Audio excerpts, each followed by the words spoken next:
Hello and welcome. All the time and world hopping that's been going on in Inkblot is starting to make me a little confused as exactly when and where we are at any given point in this book. So I remember this book when I showed it on stream because she's got these bells and bells of like sirens' teeth in them and they're crazy magical and stuff. With the plan of getting the collar with the bells on the cat, who on the cover is busy scratching all the bells off. I love it. I absolutely love it. That's just fun to look at.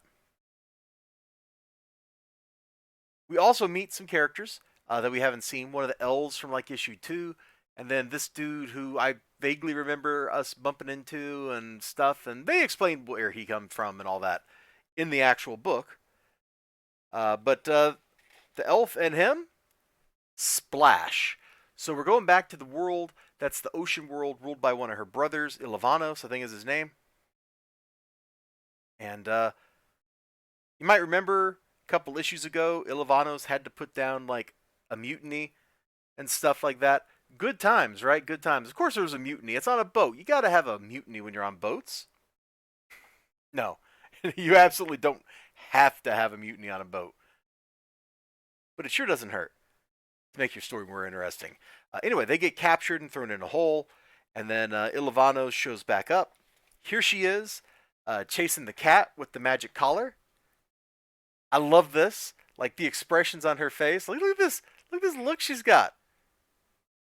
She is gonna murder this cat. She's gone crazed. Because she's starting to figure out the cat is the key to all the problems that have been going on. All the weird stuff that's been happening is because of the cat. She knows it, she just doesn't understand it. She knows the cat came from the void somehow. She doesn't understand that, but she's working to. She wants to understand it because there's stuff happening. And this is how she's got to get to it. Her job as seeker is the accumulation of knowledge. Her relatives, her brothers and sisters and all that, they're out there like, oh, I'm the magic overlord. I'm going to rule the world or whatever. Well, she's the one that sits back, writes all that stuff down, and figures out problems, figures out magic, figures out the fundamental laws of the universe. She's like the historian plus scientist of the bunch.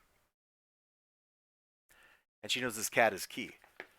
The art in here, man, is I find it just like lovely and charming. Look at this derpy cat face.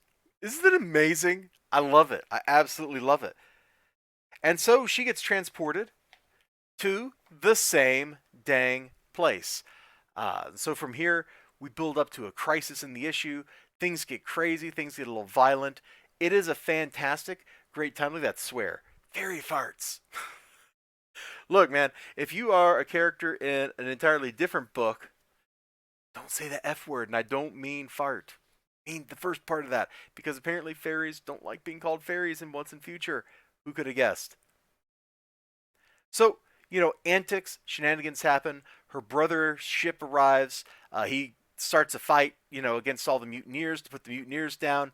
There's some great action over the next couple pages. It's chaotic. It's fun. Uh, this is kind of deep into the series, though. Like, I'm not sure you could hand this to somebody who hadn't read everything before this and then make any kind of sense of what's going on because it's been, I guess, almost 2 months since I read the previous issue now. And it took me a while to remember exactly what was going on, who the players were. Like, the only ones I remember, her and the cat. Her revolving cast of siblings, there's too many of them. I can't keep track of them, and they're not in the book often enough because they show up for like an issue here and an issue there. They're not permanent fixtures. This would probably read a whole lot better collected into a trade paperback. And that's probably how it was written, was with that goal. But they've certainly done a pretty good job of cutting it up into interesting chapters, and some fun stuff happens here. I look forward to the next issue a lot, but I think I got to tell you, if you're interested in this, it might be worth waiting for the trade paperbacks, the collected editions, get the omnibus or whatever, because I think it'll read a whole lot better instead of waiting from month to month like I have to. All right, you all take care of yourselves. You have a great one. Hope to see you again next time. That was Inkblot number 15, a great young adult little comic book story. It's fun. Take care of yourselves and bye bye.